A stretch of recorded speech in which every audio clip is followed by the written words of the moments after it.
Mikel said, bring your lunch, bring your dinner, bring your food, bring your breakfast, be ready. I was there, the team were not. We got beaten by Bournemouth at home in the Emirates in a game which was very disappointing to watch. And we had hopes that Chelsea would turn up and do us a favour against Manchester City at Stamford Bridge. But unfortunately, they were not able to, but they had a good start. We're going to talk about that and more in this week's episode of One Kick from Glory. I'm joined as always by Craig. Yeah. And Matthew. Yep. And we're going to start off at the Emirates. We had 2 games this week, one good, one not so good. As Gattuso has a very famous phrase, sometimes good, sometimes a bit if you know, you know.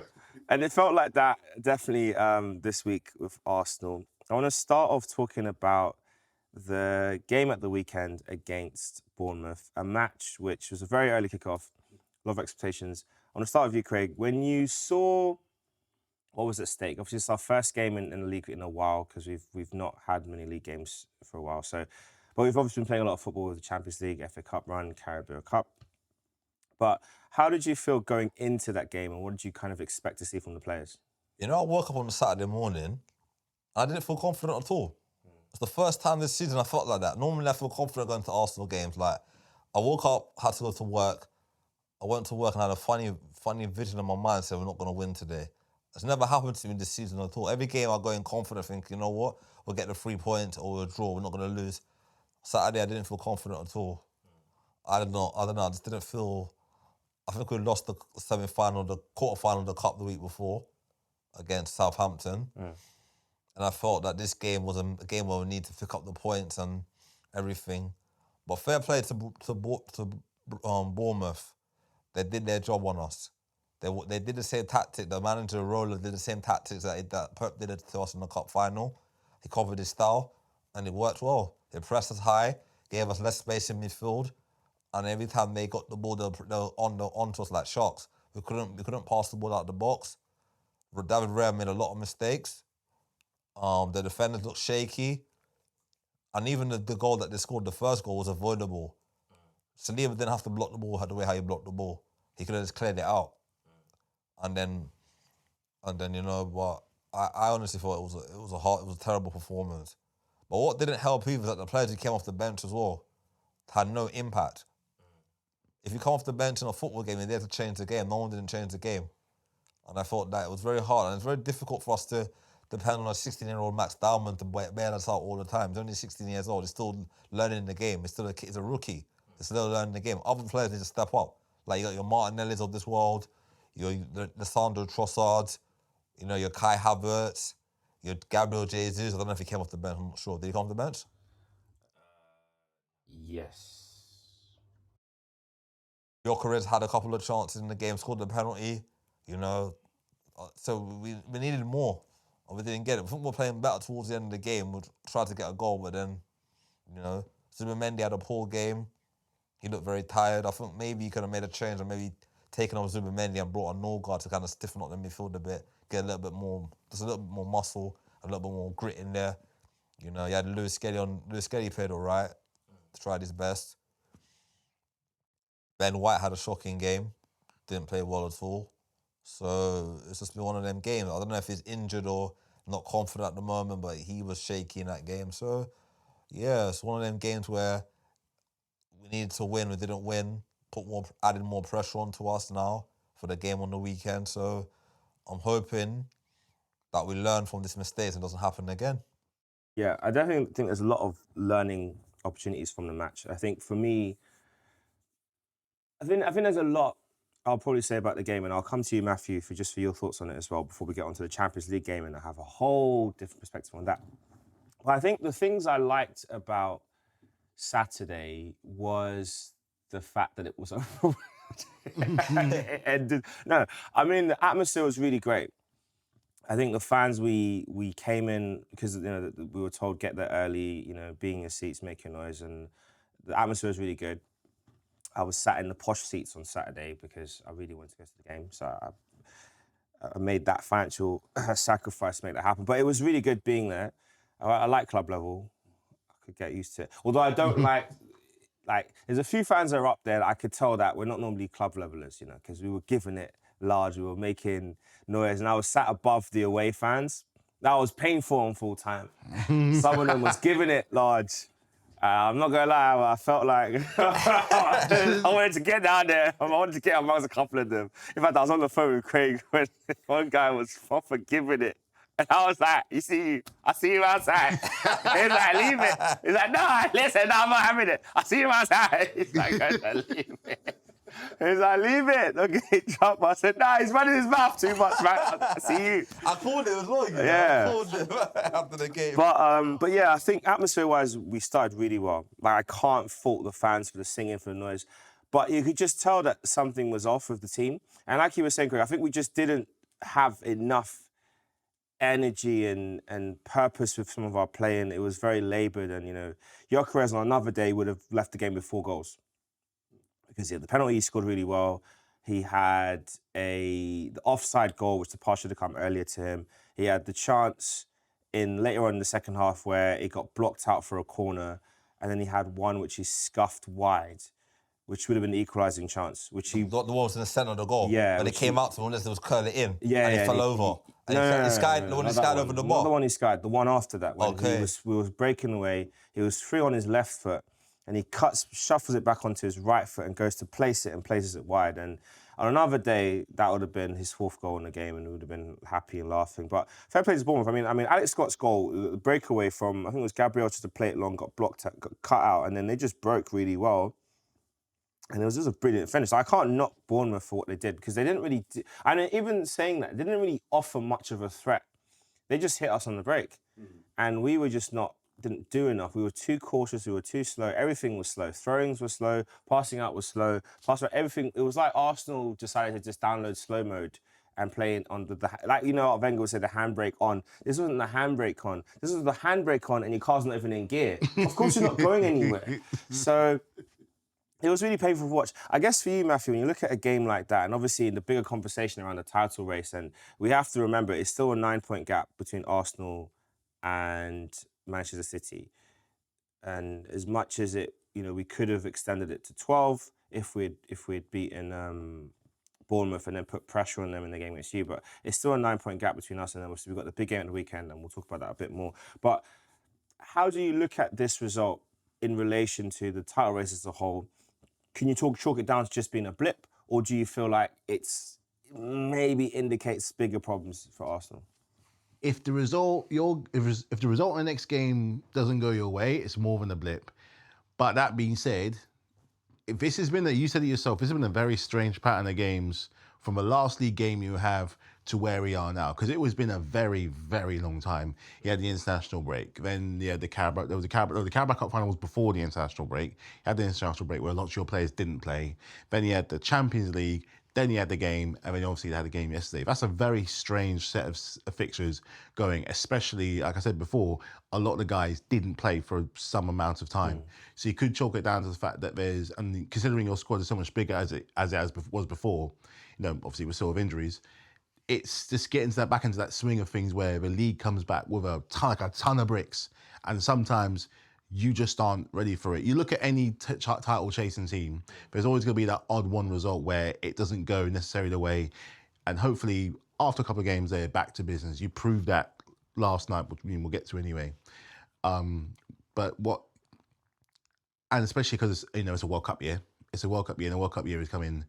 It's April. The World Cup starts in June. That's not a small gap, not including any other finals you could potentially find yourself in, or pushing further for the league, seeing how it goes.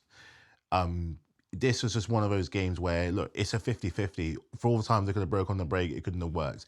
This time, it did. You can chalk it down to tiredness. You can chalk it down to like fatigue, or like I chalk it down to a bit of a lack of concentration on your behalf.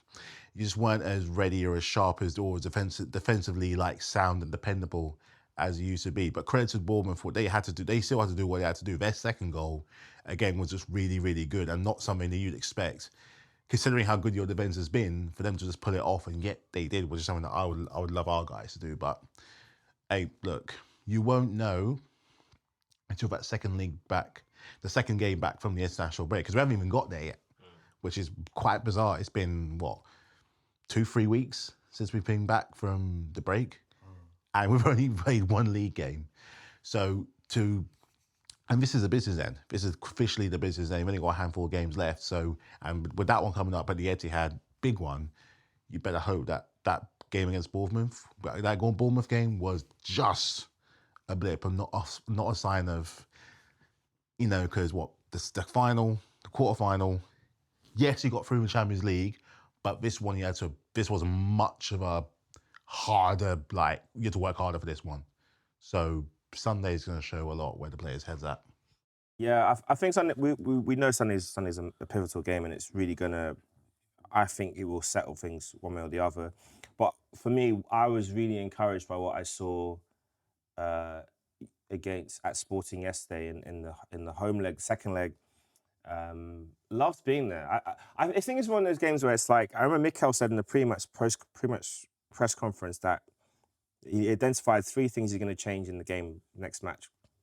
Journalists were like, "What things?" I'm not going to tell you. I'm like, yeah, that's right. Well, let's figure it out ourselves. And I think after the game, though, I saw a message from James, James, who does content, used to be part of AFTV. He was asking people like, what did they think they saw from the game? And for me, the thing that stood out for me was from being in the stands. It was the intent. Like everything was just go at them from minute 1 to minute 90. We had a break with Trossard. It was a long throw from Raya. Trossard had the ball breaking down the pitch. And I think he was heading towards the corner flag. And Arteta was going spare. And the ball went out for a throw. And before we could take the throw, I was having a go. It was like, go for goal. Like, what are you doing? And even there was a moment we had we won a corner as well late in the game. And Gabriel Jesus was like, oh, let's take a short corner. And then I'm looking over at the bench and Arteta was like, get it in the box. I'm just like, I sat back, I was like, rah, okay. None of this play it was like they say big 45, no safety. Like the safety was off. and for the first time this season, or first time in a long time this season, I felt like the players came to play. And I think when I looked at the football we were playing, and I know we didn't score, and I know a lot of fans in the stadium were very upset the fact we hadn't scored. But for me, there were 3 crucial factors that I really was important for me in the match. First and foremost, that we actually showed that the weekend was a blip, and I think we did that. The fact that Zubimendi went from being the worst player on the pitch on Saturday to man of the match yesterday, I think that says a lot. That we had personality and we took the game to Sporting, and we did. In the first 10 minutes, we were all over them. I think Eze in the 10 was bossing it. Zubimendi was playing passes like it was like they were having fun playing there. Like every player to a man was doing their job really well. When we got a throw in, it was back in play with it less than a second. I was like, oh, quick throws, okay. And then when we played the ball around the back, it wasn't like on Saturday when it was going back and forth and forth. It was like, okay, if we're going to play it around the back, it's just to get an exit. So there was one point we had the ball, we were kind of down the right-hand side, we pulled it back to the centre-backs. We went from Mosquera to Saliba to Gabriel to Raya, back to Gabriel, Saliba out, and we were up the pitch. And I was like, okay, cool. It's none of this messing about. So that was really positive. I think I saw that. And I think the bit that a lot of fans missed, and I think I saw some funny messages as well online, people saying, oh, it's funny looking at the Sporting players at full time because they're all scratching their heads. We didn't have to win. No. We wanted to win to really kind of re-establish that, we're here for the long haul. Sporting are the ones that had to bring the game to us. Yeah. Sporting didn't really have a shot in the second half. They didn't really do much. The last 10 minutes, I think they didn't do anything. And there was someone saying, why didn't the Sporting throw the kitchen sink at it? Because they were not allowed to. I think people forget Arsenal this season have been defensively solid. We have shut down teams. And I remember one game I went to last season, which was Ipswich at home, and we beat them 1-0. A similar type of vibe to this where you'd think, well, in terms of you'd want to see more attacking play. Like that game, we only scored 1 goal and the fans were restless because it was only 1-0. I'm like, Ipswich had nothing. I remember there was Orion Hutchinson had the ball on the wing at one point, tried going left, tried going right, nothing was happening for him. And then he kind of got a bit upset and gave up, and then in the end, someone else crossed it across the box and it broke down. They had nothing. And I think that's the difference between when we're on our game, we can just kill a game. It's like they're saying it's going to be the Harambal derby, Atletico Madrid versus Arsenal. Because who knows what we're going to get? This is 2 teams that can grind out a 0-0 or 1-0. And sit. And we didn't even sit in a low block yesterday. We basically played a mid thing and we didn't sit back and defend. we were just compact. But when we got the ball, we were going forward. With you, Craig, how more impressed were you with the performance yesterday in the Champions League compared to Saturday? I think Arteta fired them up. If you watch the All or Nothing documentary, maybe he fired them up on Saturday. If you watch that documentary on Amazon Prime, you remember that game against Newcastle when we lost. Remember that game? And Granit Xhaka was firing up the players in the change room. Arteta was getting onto Tavares and their man there. They're not at the club anymore, but I think he must have done that on Saturday. So listen, we're not going to throw in this title because I'll be honest with you, there's jobs on the line this season. Honestly, I'll be honest with you, we have to win something this season. So where we are right now and the project we're in right now, we have to win something this season, either Premier League or Champions League, or even both. I feel that Champions League, we've been very good in Champions League this season. We haven't lost a game, only conceded a few goals, maybe 2 or 3 goals. That's amazing. That's very good. The only team that we conceded against was Bayern. Who else did we concede to? And that last game in the group stage. We've been very good this season in Champions League. So it goes to show that it seems like we're a Champions League team. Because teams don't defend well against us. Not like in the Premier League, every team comes to the Emirates and parks the bus, and we have to break them down. In the Champions League, teams want to go and win. And also the benefit for us is the 3 teams that are left in the Champions League to potentially play against in the final.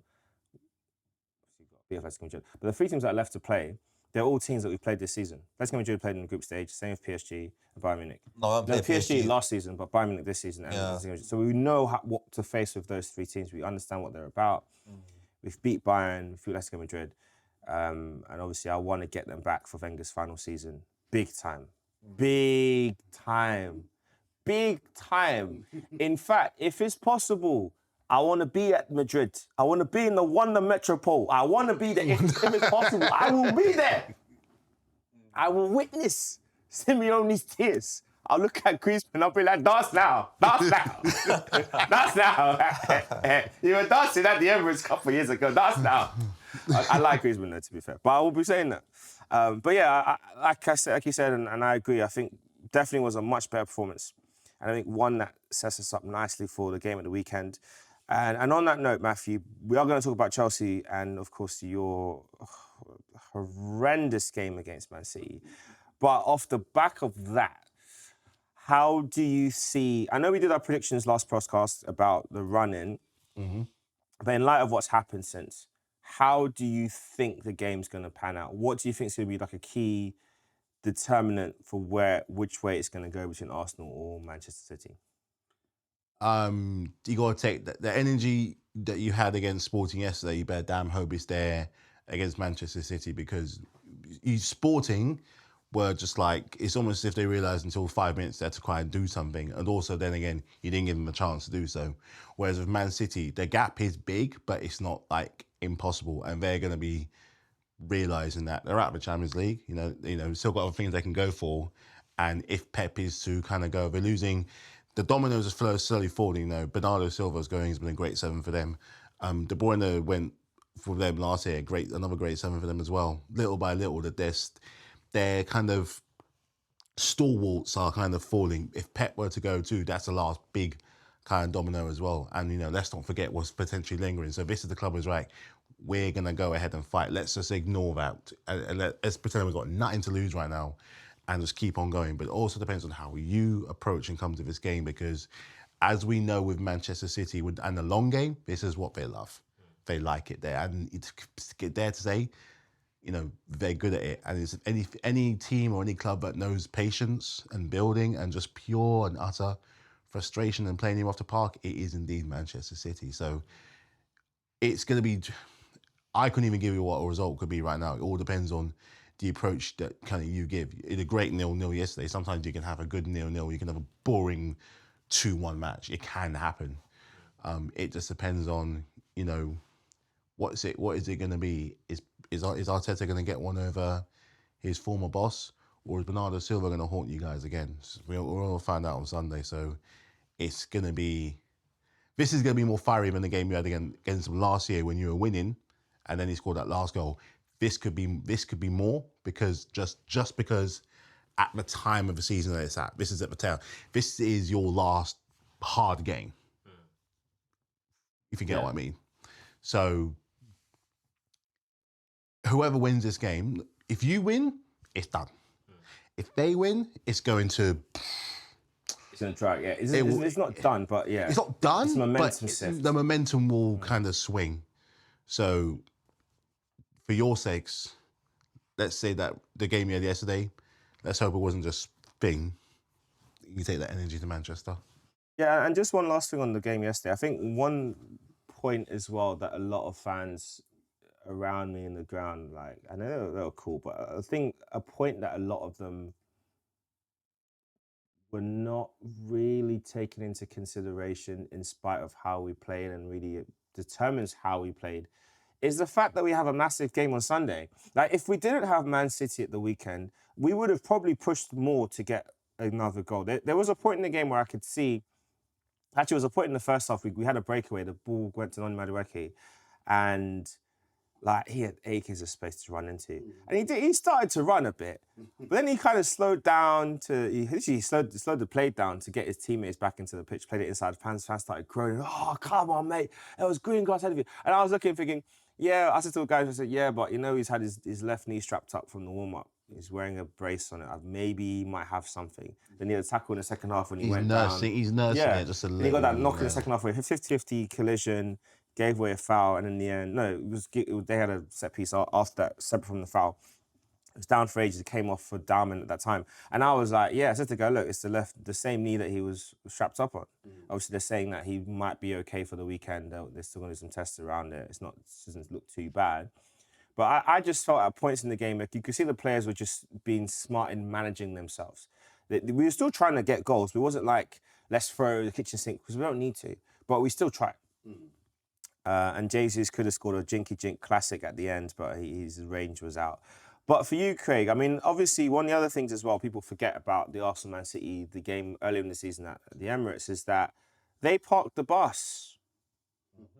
Man City were camped in their box. They got their little goal, well done, and then they stopped it. They didn't do anything else. They just sat back and defended for 60-odd minutes until Eze and Martinelli decided to show Donnarumma that you might be tall, son, but you can still get lob, son. But, Craig, how do you think, with that in mind, how do you think Man City are going to approach it? Because we can talk about how Arsenal are going to approach it as well, but how do you think Man City are going to approach the game? Man City have to come out. Man City have to come out. Remember, they're chasing us. We're not chasing them. They have to come out and attack us. Do you think they will, though? Well, they have to. Because we're going to sit down and park the bus like how they did us at the Emirates and just go for a 0-0 draw. As long as we don't lose the game, innit, Matthew? As long as we don't lose the game, we're still 7 points clear. They're the chasing pack. We're not chasing them, they're chasing us. So if they want to do all the attacking, then we can hit them on the counter-attacks. Our counter-attack is good as well. And we're better than them at set pieces as well. So there you go. It's going to be interesting. I don't know how they're going to play it. As much as they need to win, and that's what I find really funny with like the media narrative and stuff. It's like everyone's putting all this pressure on Arsenal, but it's like we don't have to do anything at the weekend. Let's avoid defeat. A draw, a 0-0. We can go there and we could park the most haramest bus in the world. We could get that bus deep from the bush and the jungles in Mogadishu. If you know, you know. We could get the bus and we could just park it and nothing's getting through. But instead, you know, I think we're going to go there. We're going to try and play.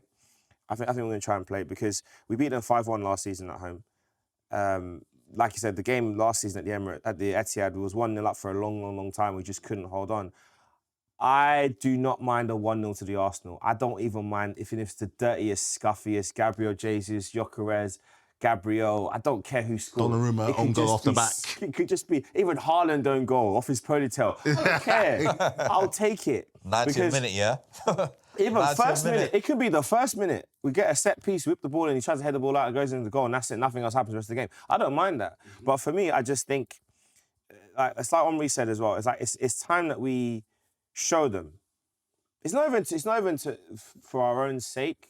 I think it's just show people like, this is our title. We won it. Because we know we won it, but let's show them we won it. And go all the way and get it.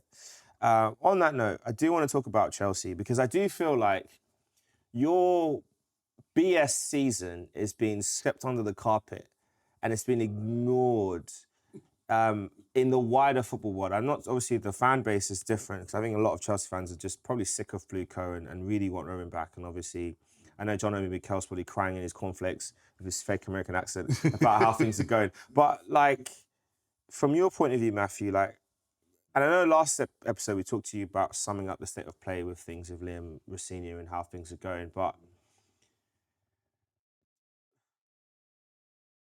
I thought you started the game well against Man City. And I think on another day, Cucurella's goal should have been allowed. Yeah. I don't care that his shoulder was offside. It should have been allowed. On another day, you would have gotten those goals in early doors and it wouldn't have mattered. You would have probably been 3-0 up. But you weren't. How do you kind of reconcile that, a season where, you know, after coming off the back of winning the first ever FIFA Club World Cup in America, to a place where, are you even in the FA Cup anymore? Are you Yeah, the out? semi-finals. Semi-finals. So it's FA Cup or bust instead of silverware in the domestic season, which to me, with how you started the you know, I mean, obviously, I think the Club World Cup obviously was always going to be a bit of a pain as well because the number of fixtures you played last season and your recruitment in the summer didn't really help with that. But you would have expected more. And how do you really look at things off the back of that defeat? It's upsetting. It's upsetting, and not just because I rushed back from the game. I rushed back because I was out. I watched Project Hail Mary, which is a great film, by the way, and I got emotionally attached to a damn rock, a CGI rock. And I came by and I almost cried for a whole other different reason. And that was not so much crying from emotion, but just upset of just like how things have become in the last 24 months. It was 24 months ago we had Poch and we were like, we just come off of that really bad season with Potter, Tuchel, and Frank. We come to Poch and we get to a thing final. We've kind of seen something is kind of there. The team is only just kind of, you know, and the fans almost come together just a little bit, but it weren't enough. Ultimately, it weren't enough. It's just outside, you know. And then Enzo came in, and there was a lot riding on Enzo because, all right, he did it in the Championship, but he's doing it here is a whole different thing. But at the same time, he come from the school of Pep. He started to look like Pep, and at the end of the season, it showed that the harmony was not fully there. Still a few little things we got to sort out, but you could see that how something was coming. Something was coming, and give it. And you talk to a lot of different kind of fans. They would say, even not this year or the year after that, or even somewhere 18 months down the line, you're going to start seeing a little bit more solidity with us, what we finally want, what Blueco want, which is whole thing of sustainability, running the club to better days coming up. It was all going to go great. And it's almost a lot of them now are just so dejected because at least if it was under the times of Roman and things like that, it never got so bad to the point that it almost looked like the players didn't even want it. Like you had so many, I don't like dwelling too much on the past, hence why I'm wearing this, but you didn't have this all those times ago. You had the ones that would know what it meant to playing for the badge, playing for the club. I know some of those fans are just so dejected and disappointed about what's going on too.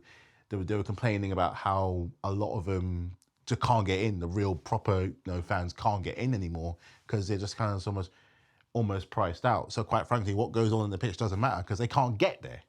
You know, I've been to a Chelsea men's game for years. The most recent one I went to was a Chelsea women's game, and that was at the Emirates. But I went a couple of years ago, and that was a great time as well. Could flip the FA Cup, but it's still going to paper over some rather large cracks we have going on with a lot of the players, with the management. You know, is Enzo going to be there? Is Cucurella going to be there? Is Palmer going to be there? You know, Yeah, because he looked pretty frustrated.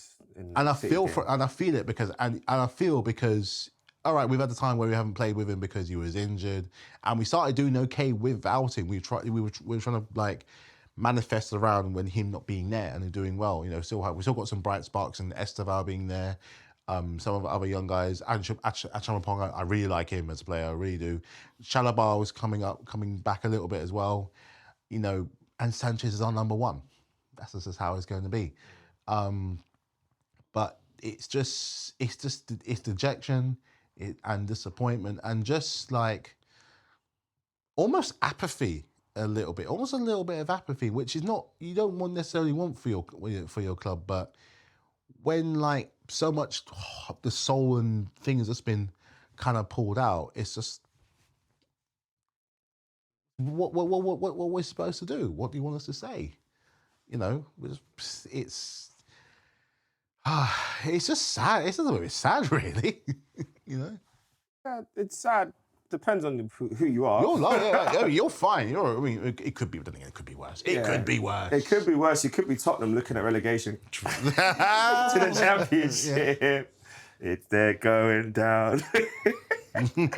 But no, I mean, yeah, it is a strange one. I guess one question I want to ask you, Craig, is when you look at the squad at Chelsea, I'm thinking particularly the front line because outside of Esteval and Palmer, João Pedro, he's our top scorer. outside of Esteval and Palmer, I don't rate anyone else. To be honest with you, I don't rate João Pedro. I don't. I think he is your top goal scorer. Yes. Scorer. How many goals has he got? He's 15, 16. In all comps. Around, About I think in the league he's got about 14, 15. In all comps, I'm not, shit, maybe about close to 20. I'm not entirely good. I don't rate He him got a couple enough. goals against in PSG. Don't rate men anything. Got 2 quality goals against Napoli as well. He did. Should have done my research on this, but I'm gonna look it up. But I don't rate him too tough. Which is weird because apparently Brazil really like him. They do. They like him. They like him. And I think it's likely that he probably will start for them up front in the World Cup. That between him and Thiago, isn't it? Thiago will be his backup, isn't it? The Brentford striker. Yeah, that's if they decide to go for Igor Thiago instead. That was a Brazilian guy told me that. Said João Pedro. Endrick could be a backup as well. Endrick could be a backup to them ones as well. But Endrick can play on the wing as well, can't he? I think so, yeah. He can play on the wing, yeah. But I have to bring back Neymar as well, though, for the World Cup. So far in the league, he's got 14 goals and 5 assists, which is actually quite a good return, to be fair, like for a striker. So you can't really knock him. But yeah, I don't rate him that highly. I think personally, your biggest issue is that you don't have enough goals through the middle, and when he's not on it, like at the weekend, he just wasn't having a good game. You bring on Liam Delap, and it's like, what's the point? It's just like Delap, you know. Delap. So this season, João Pedro's got 45 games. He's got 19 goals and 9 assists. So that's 14 in the league. I said. Yeah. 14. And he's got 3 in the Champions League, 2 in the FA Cup. So it's bad. not a bad return. It's a good return, to be fair. It's under 1 in 2. It's more like 1 in 3. But yeah, it's not the worst return. But for me, I still just think you need more, especially if your aim is to be challenging for the title and everything. I say that as with a club who has Victor Gyökeres up front, who even though it's time to click, is still not enough. I'm in the same. We're in the same position. It's not quite enough. But you don't leak goal. But you don't leak them. We do now. We needed the goals at the weekend, so I wouldn't say we don't need them. We always need them. And You don't leak. You don't leak. We don't leak goals, but But you need goals. At the period where we're in right now, where the defense, we've had, like the squad is struggling a little bit. Yeah. This is where you need someone to like go turbo monster mode and just drag the team over the edge. I'm looking at him. A Cantona. I'm looking at Gyökeres. I'm looking at Eze. I'm looking at Martinelli. I'm looking at Trossard. I'm looking at the captain when he's back fully fit. I'm looking at those guys. I'm looking at them. I'm looking at Havertz. I'm saying, look, you guys got to go on a run and get some goals. I mean, he's got more goals than Gyökeres right now, so that's something.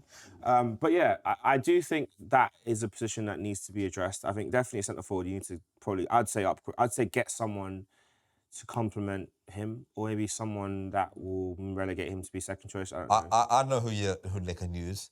They got someone on loan right now. I don't think they're going to go on a permanent deal. Nicholas Jackson. He was good for him and Palmer worked well together. Yeah, but I think the Jackson train is gone, isn't it? It depends if you get a new manager. If a new manager comes in the summer, he might come back. LinkedIn Liam ain't going. It's the with Jackson. It was just a frustration. It was just the frustration of that. There was a lot more there that could have been had. And you're right. You know what? For times where we need him to do it, he did. Like the Carabao final, he did it. True. But also there were times where he just completely lost his head against Newcastle in the club World Cup, particularly leading up towards the final, where it just wasn't. And you know, he's young. He was like bow-legged. Like I think he said like you remind him a bit of Adebayor at one point, where the potential is there. And the always offside, definitely. He's just always offside, and the thing Bones was there. I think it's fair. At the time he did well. He did do good, especially in contrast to what we got with the lap. It just isn't.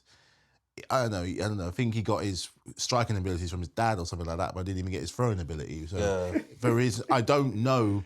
Listen, if you ask enough Chelsea fans, there's like a list of players they don't want to see, and unfortunately, his name ain't on the top, but it's on there. I'm just saying. Garnacho's number one. No, not even him. Nah, he ain't number one. Even Tosin's number one. Tosin, yeah. Tosin Adebayo is not good. What about Gittins? He's hardly played. He's injury prone. Jeremy Gittins has not shown up this season. But even then, I just wonder, from the wide areas, what's the plan? Like, what is the plan in the summer? What are you going to do? Because, like, Pedro Neto, he reminds me of the wolf from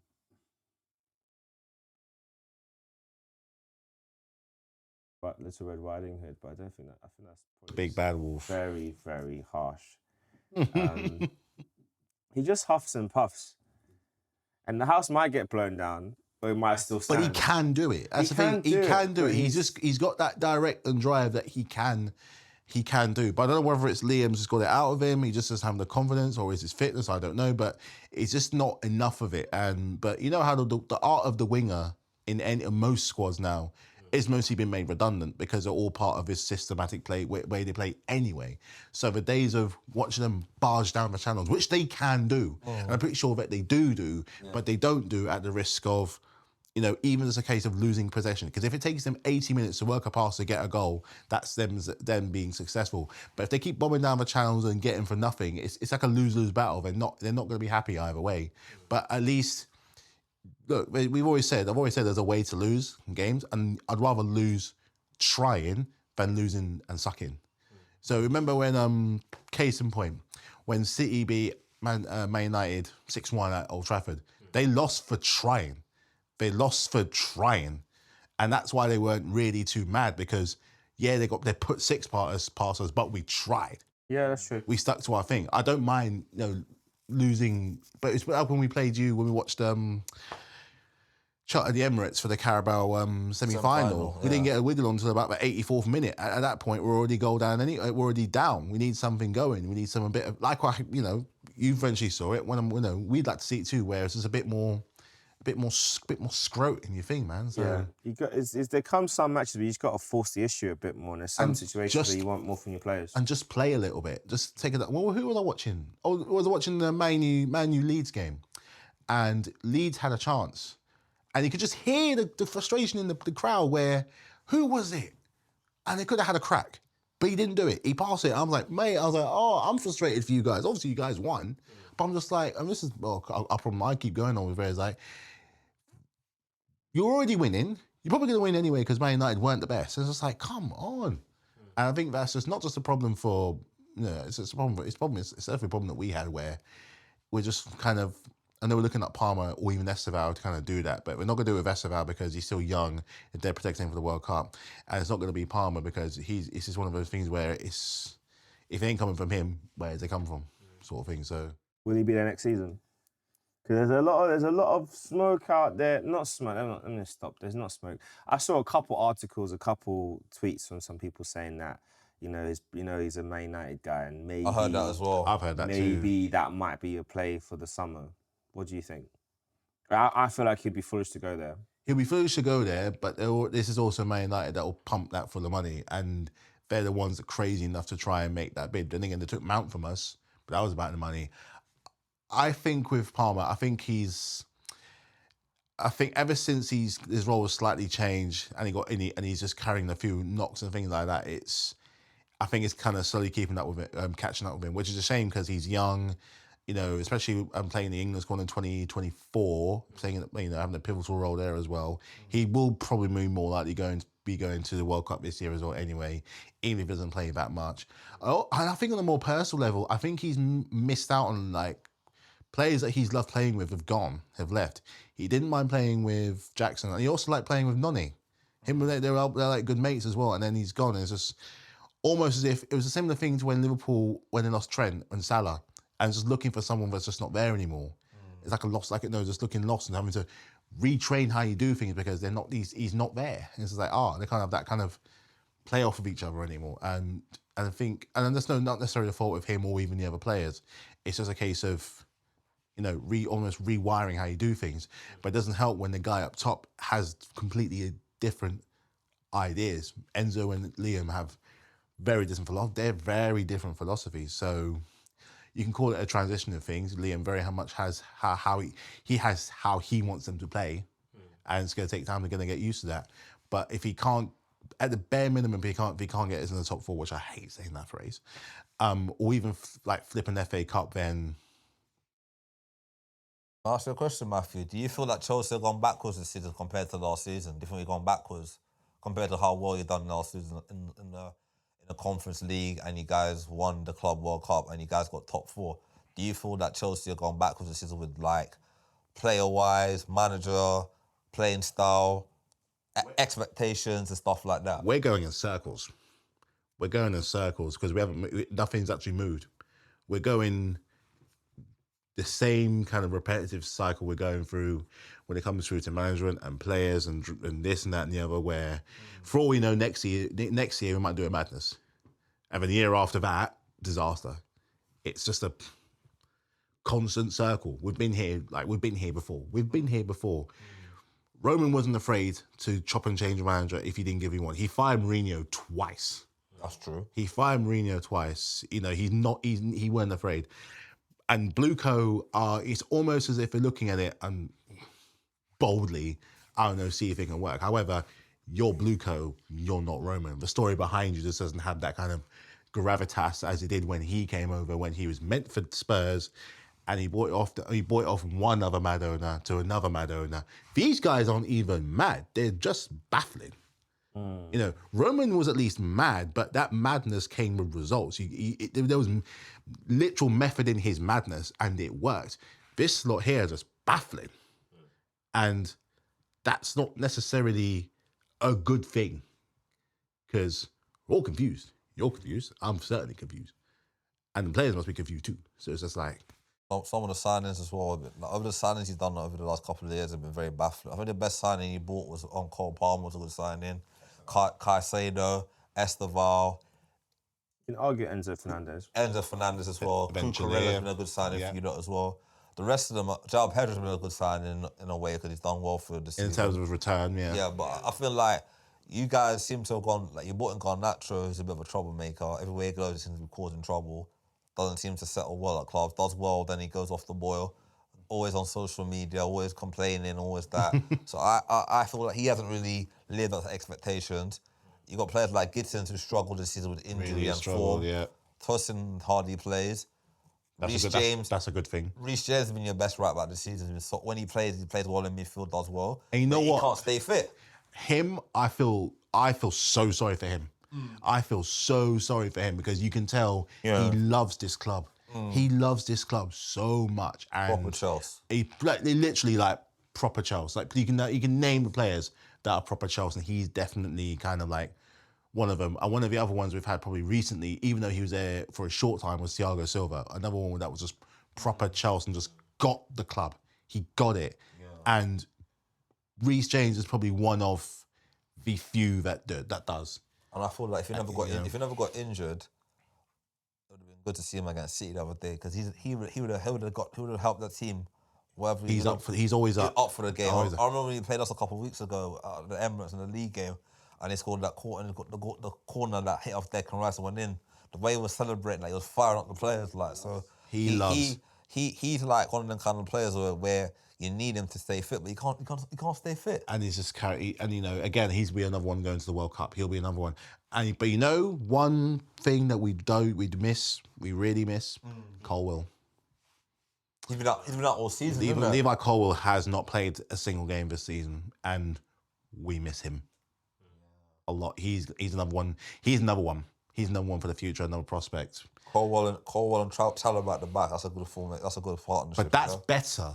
That's better than Tosin and Chalobah or anything like that. Chalobah's good. He just needs someone else next to him that's gonna just sweep up. Fofana's been very inconsistent. I think he's had that bad injury. He's not been the same player. He's had that bad injury. No, we need. Fofana's not been the same player. When he was at Leicester, he was good at Leicester. Yeah, I'll give him his credit where credit's due. He was good at Leicester, but then he had a couple of bad injuries and he hasn't really recovered from it. He hasn't come back. He And really hasn't. I thought if Chelsea want to challenge next season, they need to buy 2 good centre-backs, Goalkeeper. a goalkeeper, and a goal-scoring centre-forward, and a goal-scoring winger as well. That's 5 signings. 5 signings. Five signings. Yeah.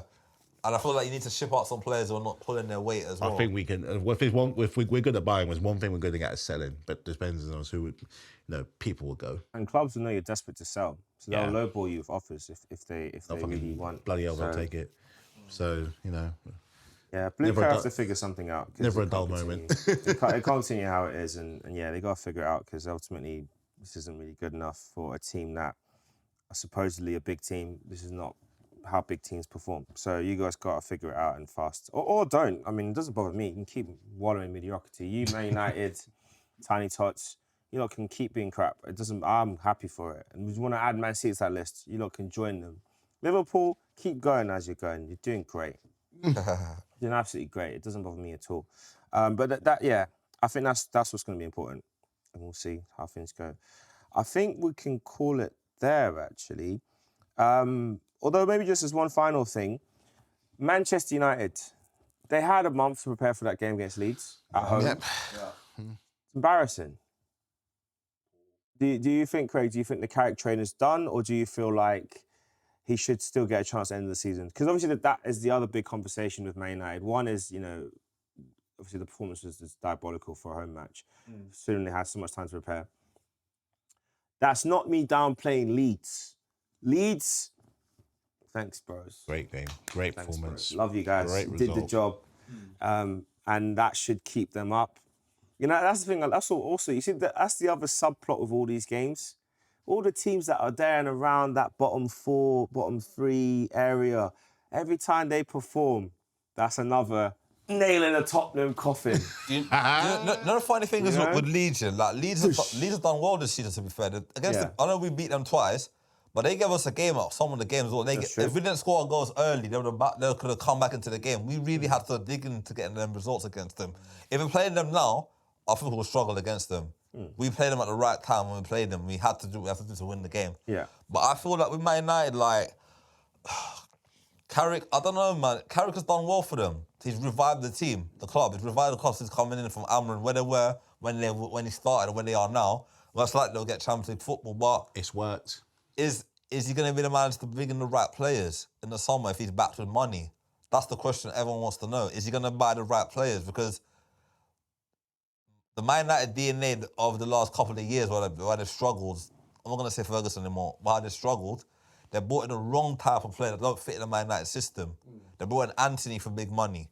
They brought in, who else did they bring? They brought in Mount, hasn't worked out. They brought in the goalkeeper, Onana, hasn't worked out. They brought in Yenny Laura, the jury's still out on him. Is he good or not? I rate him. I rate him as well, but he's still learning his trade, isn't it? Yeah. And they brought in, who else did they bring? They brought Malacia. I feel like he's been in witness protection. That's me personally. That's why he's been missing. I feel like he's been in witness protection for the previous season. And even Agati they brought, he's not levels to what they. But they were warned. If PSG, a team that are a ball-playing team, are letting a player go, that's a sign. Don't touch him. Yeah, and who else did they sold? They sold. Obviously, they got rid of Rashford. They got rid of Rashford Garnacho. Well, it's gonna go anyway. Yeah. They got rid. Sancho's gone out on loan. And who else did? And Højlund didn't work out either. Josh Zertsky didn't work out either. So they got a lot of players on the books who didn't work out, and they paid big money on massive wages. So McSaucy. he done well though. He won the league. Well, he won the league at Napoli. It showed. He won the league at Napoli. Who was Lukaku? Another one. Højlund, not Højlund, new one. Sesko.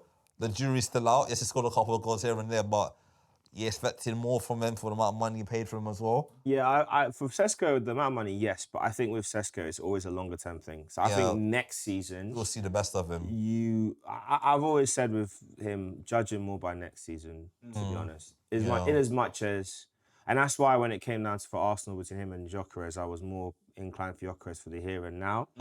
And I still stand by that, even though I know Gyökeres frustrates the life out of me sometimes. You can't beat the celebration. Who else as well? Ahmed Diallo's done well from the youth team. Burmo. Burmo, Burmo's done well. Cunha done well. So They're at the right They're club. the type of side that Liverpool might not need to buy in the summer if they want to challenge again. But they don't. If they get the signings wrong, it's going to cost them again. But what do we do? What about Kobe Mainu? He'll stay. Because at one point under Amorim, he was ready. He was ready to go. He was ready. Look, if Amarin had made it into January and I would have taken him at Arsenal in a pinch, in a heartbeat, I said, bring him. We'll figure it out. We'll figure it out. Look how Kobe Mainu works well with. What I like about Kobe Mainu, he worked so hard. Not only that, he's learning from Casemiro. He's learning from Bruno Fernandes. But look at Casemiro as well. Look at how everyone was saying, oh, he's washed, he's finished, his legs are gone. Look at how he looks now. Yeah. Man's just scoring. He just keeps getting goals. Fresh. But that shows you So that fresh. some of these pundits like Jamie Carragher, sometimes they just talk nonsense out their head just for clickbait. Yeah. Just for And clickbait. also, like, the right system platforms players in the right way. So, like, even like to take it back to like Arsenal example, one thing that worked really well in midweek against Sporting was the fact that Mendy and Rice were alternating who was deepest, who was going further forward. So just by giving a little bit of extra license and freedom, you're seeing more dynamism from the two players. And also by having a player like Eze who was staying way further up the pitch away from them, it gave them space to play. Because you don't have a player that's dropping into where you're kind of operating, which is then bringing players towards you. When you have a player stays forward, as I'm sure you got a choice to make. Is that, do I leave him or do I follow him? And then that creates space. So Do you feel that Zubimendi's better in the 8 than in the 6? And you can put Rice in the 6. Some games you can alternate. Put Rice in the 6 and put Zubimendi in the 8. I think that Declan Rice's first season for Arsenal at number 6 is one of the best players in the league. And what's happened since then is that he is being evolved into a complete midfielder. We signed one of the best holding midfielders in the league. You could argue between him and Rodri, who's better at the time, and obviously depends who you are. But we signed one of the best number 6s in the league, and we've elevated him into effectively a number 4, which is basically a box-to-box all-round midfielder, like a Steven Gerrard type. We've evolved him into that. He always had it in him, but we've added that to his game. So some matches he plays 8, he can play 6. To me, that's like number 4. He can do everything. Between the two of them, I think also as Zubimendi, I think how we view him is not really the type of player that he is. With number 5 leaving, a lot of fans wanted to replace that profile of player. It's great, a combative player that's going to pick passes out. For me, Zubimendi is like a continuity player. Like, not too dissimilar to like I hate using Jorginho as an example because I feel like it's a cop-out. But maybe even like Arteta when he was playing. A player that can, he can move the ball around, he can pick things up, but like Arteta, he has an eye for goal. Like Arteta, he can pick a pass. But primarily, it's about cycling the ball and moving the play around. That's Zubimendi's game. His game is not line-breaking passes. Yes, he can do it. But his primary game is moving the ball around, is keeping the possession high, is conducting the play that way. And I think the problem is, as a club, as fans, we expected a replacement for number 5. I'm not saying his name because, I don't like him. I didn't like him then, I don't like him even more now. But because he was always injured and obviously he's a wrong one. But so that's the issue. And so a lot of fans, that's the play they wanted. And some fans want that guy back. But the thing is with Zubimendi as well, it's not very good with his back to goal. When there's a back to goal and you pass the ball from the back to goal, it's not very good at like. Yeah, but you also have to remember, like, he's going from a system where in Spain we had a bit more time on the ball. He's not used to playing as many matches as well. Yeah. And the Premier League is very intense. I still remember there was that clip of Yuri Tielemans from pre-season. Because remember, Yuri Tielemans is funny because there was one point, there was a video of him, I think it was against Arsenal, he got lapped by one of our players. And he was running so slowly, and everyone was like, nah, I don't ever want to see this guy play for a big team because he's terrible. Then there was a pre-season game where he had the camera clipped on him. And I watched it, like first-person perspective. I'm like, look how fast. This is pre-season, Premier League, 2 Premier League teams against Villa versus someone else. And the way the ball's flying around, I'm like, wow, the pace is crazy. It doesn't, when you watch it on TV, you don't really notice it. When you're watching how it in fast. real life, you see. Even when you're in the ground, you don't really, no, honestly, when you're watching in the ground, you don't really I don't think you fully appreciate how fast the game's being played. It's only when you play football yourself and you realise, These players are something else. So I do think there's that, and I think he's adapted. And what the game the other day showed me is that this is a player that's got the personality to survive in the league in this club. And yes, he had a bad game in 1 week, and the very next match day, he bossed the show. And so it gives me good heart for the game against Man City, because in my mind, I was thinking, if he's really off form, then maybe we might have to go for Lewis Skelly in the middle, and let's get a man who let's go toe for toe. Haaland, you don't know me. I'm right in front of your face. Say something. Like, let's do that. But then again, we could surprise everyone, and we could play, if he's fit. We could actually play a midfield three of Zubimendi, Rice, Odegaard, of Eze off the left, and just go try and play hoop football. We could. We'll find out. And on that note, we'll see you guys in the next episode. But we'll see what happens at the Etihad. We will see what happens with Chelsea as they try and salvage their league campaign. We'll see if Man United can really keep pushing on and securing the Champions League places. We will see if De Zerbi can get his first 3 points for Tottenham, or whether it will be another nail in the coffin of their relegation campaign. And we will also see what else happens in the race for Europe and the battle to survive. And of course, fight for the title. See you all next time. Peace.